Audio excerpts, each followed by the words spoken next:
Hello, everyone. This will be part 2 of our notes on 5.3. In the first part of these notes, we talked about the double angle properties, right? Our cosine double angle, our sine double angle, and our tangent double angle.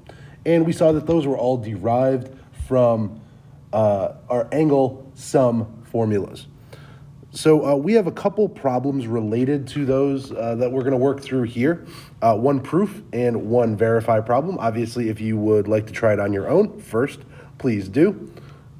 But I'm going to work through these. On number 4, we have a proof here. One thing that I think that we probably could stand to do a little bit more of is justifying our work as we work. So what I have on the left are the steps to complete this proof, and on the right we'll kind of talk through together what we should include to justify those steps. So our first step was given information. Our next step, what's different, is always a good thing to focus on. What's different is that cosine 2a turned into 1 minus sine squared a, and sine 2a turned into 2 sine a cosine a. It's important to know what's different because we want to know, we need to justify that change. Is it okay, in other words?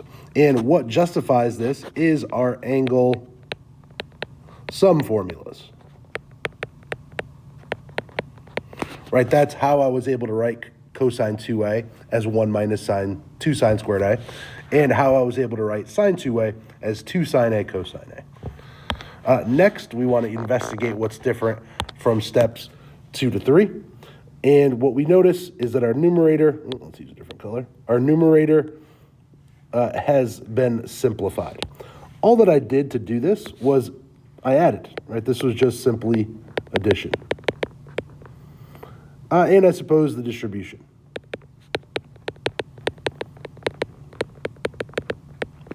Moving on to our next step, how did I go from steps 3 to 4? Well, what happened is that the 2's were canceled and one of the signs in the numerator and the sign in the denominator were canceled. In other words, we just divided. And our final step, how do we go from sine a over cosine a equals tangent? That's our 5th step, and that is our quotient property. Excuse me, our quotient identity. So there's our there are our steps justified on the right. And then we can move over to our example 5. We are trying to show that 4 cosine cubed theta minus 3 cosine theta is the same as cosine 3 theta. So I'll try to go through this quickly. I split 3 theta into 2 theta plus theta. That allowed me to use my cosine sum formula as well as, my cosine sum formula. And then in my next step, I rewrote cosine 2 theta using a cosine double angle property and sine 2 theta using our sine double angle property. From there, I factored out a cosine theta, and I probably did it in a few too many steps, but what you can see on these steps here, I am just moving things around in my parentheses, distributing, using some Pythagorean identities. You can see here, we had to convert sine squared, right? We know sine squared is the same as 1 minus cosine squared. So we were able to do that. I wanted to get everything in terms of cosine because that's where I'm ending up. When it's all said and done, the work is sound, and we can see that we have proved that cosine 3 theta is really the same as 4 cosine cubed theta minus 3 cosine theta. All right, let's get into it. Let's get into our new formulas. Here we have half angle identities. If I'm being honest, these are some of my least favorite identities. They're ones that I have a hard time just keeping straight in my head. And even as we look at these formulas, you can kind of see why. You can see that our sine half angle identity is plus or minus square root of 1 minus cosine a over 2. Our cosine formula is almost exactly identical, except that the sign changes in the operation. And then finally, our tangent, which is simply the sine half angle divided by the cosine half angle and manipulated. You can see what's advantageous about our tangent half angle is that there's multiple forms, and some of which do not require square roots. The other thing I want to mention here while we're looking at these formulas is this plus or minus. So these pluses or minuses, because we're half angling, right? We're cutting an angle in half. That can have an effect on the location of the angle itself. So the plus or minus, we're not going to get two answers for these type of problems. What the plus or minus refers to the quadrant.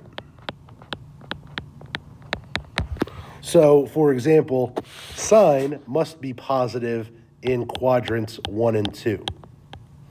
Q1 and Q2. We know that cosine is positive in Q1 and Q4, and we know that tangent is positive in Q1 and Q3. So depending on the location of the angle itself, the quadrant it exists in, we may have a positive or a negative answer. So let's look at a few examples of this and see what could happen. So here I have an example, sine of 7 pi over 8. Now 7 pi over 8 is not on my unit circle.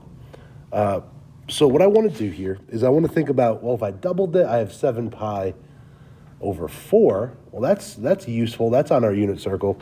So what I'm going to say is this is going to be the same as the sine of 7 pi over 4 over 2. So now we have an angle on our unit circle, and now we can use that formula. So I'm just going to zoom up here so I can see our formula. The A value in question for this particular problem will be 7 pi over 4. So let's set up our formula. 7 pi over 4 is in the, 7 pi over 8, the angle in question, is actually in the second quadrant, right? It's just less than pi, so its value should be positive. So I'm going to write this as the square root of 1 minus the cosine of 7 pi over 4 all over 2. Now, this is going to take some manipulation. So let's see here. I'm going to leave, let's see here. In my numerator, I'm going to have 1 minus root 2 over 2. That is the cosine of 7 pi over 4 all over 2. I'm just going to get a little bit extra space here and move up top. Now, I'm going to get a common denominator within my numerator. I'm going to write this as 2 minus root 2 over 2 over 2. It's not clear. This whole thing should be inside the square root. That looks messy, but there's actually an advantage to it. I can rewrite this entire square root as 2 minus root 2 all over 4. And since that denominator is also in the square root and 4 is a perfect square, I can write my numerator as 2 minus root 2 all over 2. So the sine of 7 pi over 8 is the same as the square root of 2 minus root 2 all over 2. Let's look at another one. Here we have the tangent of 112.5. 112.5 does not show up on our unit circle, but if we were to double that angle, we would get 225, and that is on our unit circle. 225 is in the third quadrant, and tangent of 112.5, however, would be in the second quadrant. So we should get a negative answer here. So let's see, there's options plenty here. Let's say 1 minus cosine of 225 over sine of 225. No real reason why I chose this. I like to avoid the square roots whenever I can.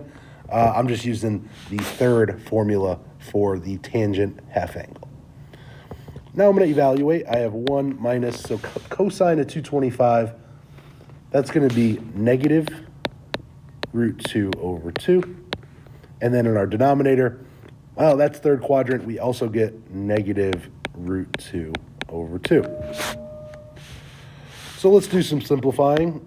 2 plus root 2 over 2 all over negative root 2 over 2. We can multiply by the reciprocal. The result of that is that our denominators would cancel. And let's just move up here. We'll have 2 plus root 2 all over negative root 2. We don't like that radical in the denominator, so we want to rationalize here. Let's go by negative. Let's keep our denominator positive. Let's see here. So in my denominator, I have negative root 2 times negative root 2. That's going to end up being positive root 4, or just regular old 2. And then up top, we're going to distribute. Let's see. We're going to have minus 2 root 2. And let's see, negative 2. Yeah, there we go. So that would be our mostly simplified form. What I'm noticing here is that we have coefficients that are all divisible. So we can write this as negative 1 minus 2 root 2 for our answer. We want to make sure that that is a negative value, right? Because this was a second quadrant angle and tangent should be negative. Negative 1 minus a number will leave us negative. Finally here, one more problem. If we were to, let's just try to simplify this. I am squaring a binomial. So this is going to be sine squared x over 2 plus 2 cosine, excuse me,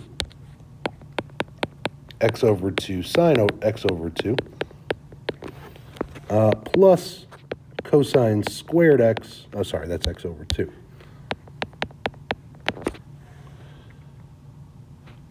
All right, so now we want to simplify as best we can. Well, I have a sine squared and a cosine squared, right? Sine squared and a cosine squared, that's just going to be 1. And then I also have 2 cosine, oops, forgot the s, x over 2 sine x over 2.